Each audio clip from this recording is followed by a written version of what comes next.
pada abad ke-13, Kerajaan Majapahit yang telah membentuk pasukan Bayangkara di bawah pimpinan Pati Gajah Mada mulai menata kembali kehidupannya.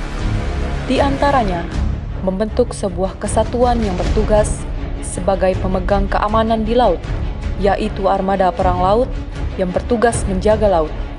Selain mampu menjaga keamanan di laut dan pantai, membasmi perompak dan para bajak laut, harapan terbentuknya armada laut pada saat itu adalah sebagai pemegang keamanan di sepanjang alur Sungai Berantas dan Pelabuhan Canggu, sebagai pelabuhan dalam terbesar yang menjadi pusat kegiatan ekonomi yang sangat padat zaman Majapahit pada abad ke-14. Di sini menunjukkan tugas fungsi polisi perairan sudah ada sejak zaman Majapahit, meskipun masih menjadi bagian Angkatan Laut Kerajaan Majapahit. Kepolisian Negara Indonesia saat itu bernama Jawatan Kepolisian Negara atau disingkat BKN, tidak ketinggalan untuk menata organisasi. Mengingat BKN merupakan bagian dari pemerintah RI, walaupun sebelum pengakuan kedaulatan sudah dirintis pembentukan polisi perairan. Raden Said Sukanto Tjokrodiatmojo sebagai Kepala Kepolisian Negara kemudian membentuk bagian polisi perairan.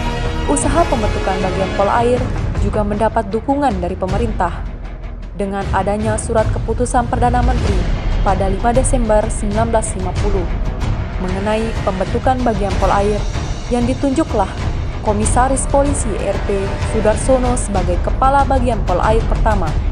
Kemudian pemerintah membentuk Seksi Udara pada akhir tahun 1955 dengan menunjuk Komisaris Polisi Dr. Andes Harsono sebagai Kepala Seksi Polisi Udara, dan dibuatkan dengan terbitnya Surat Keputusan Perdana Menteri pada tanggal 5 Desember 1956. Sejak tanggal 1 Desember 1956, bagian polisi perairan berubah menjadi bagian polisi perairan dan udara. Sampai akhirnya, pada tahun 2017, jajaran kepolisian perairan dan kepolisian udara menjadi Korpolairut dan berada di bawah naungan Badan Pemelihara Keamanan Polri.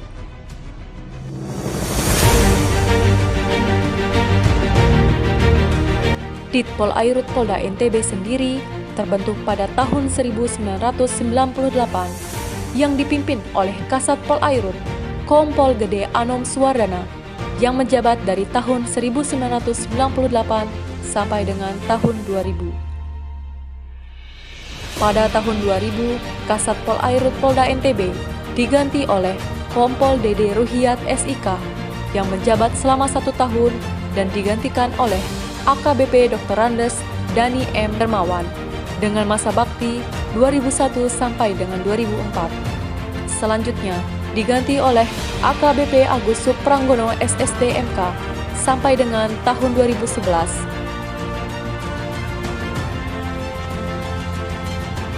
Kemudian tahun 2016 sampai dengan 2018 dipimpin oleh Kombes Pol Edwin Rahmat Adi Kusumo. Tahun 2018 sampai dengan 2020 dijabat oleh Kombes Pol Imade Sunarta SEMH. Pada tahun 2020 sampai dengan sekarang, Dirpolairut Polda NTB dijabat oleh Kombes Pol Kobul Syahrin Ritonga SIK MSI. Dalam pelaksanaan tugas, Ditpolairut Polda NTB didukung oleh personil dan peralatan yang meliputi kapal dan perlengkapan SAR. Peralatan SAR yang dimiliki oleh Ditpolairut Polda NTB terdiri dari ROV atau kamera dalam air yang bisa menjangkau hingga 50 sampai dengan 100 meter.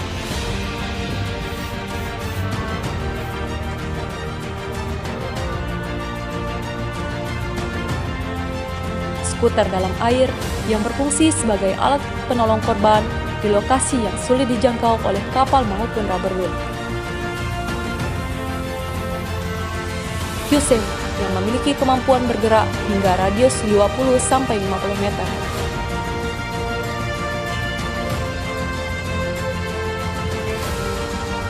Alat komunikasi bawah air yang bisa digunakan oleh penyelam untuk berkomunikasi sesama penyelam, dan alat pemadam kebakaran yang bisa digunakan untuk memadamkan api. Selanjutnya, Dit Polair Polda NTB juga memiliki alut berupa kapal polisi untuk melaksanakan patroli perairan, di antaranya 2 unit RIB Intercept, 3 unit RIB Subtender,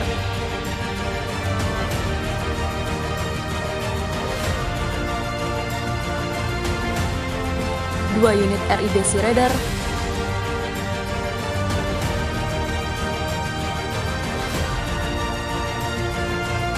1 unit kapal cepat, 5 unit kapal tipe C2, dan 4 unit kapal tipe C3.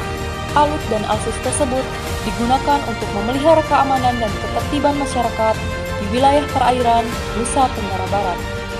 Ditpol Airut Polda NTB mengucapkan Dirgahayu Polairut ke-71. Jaga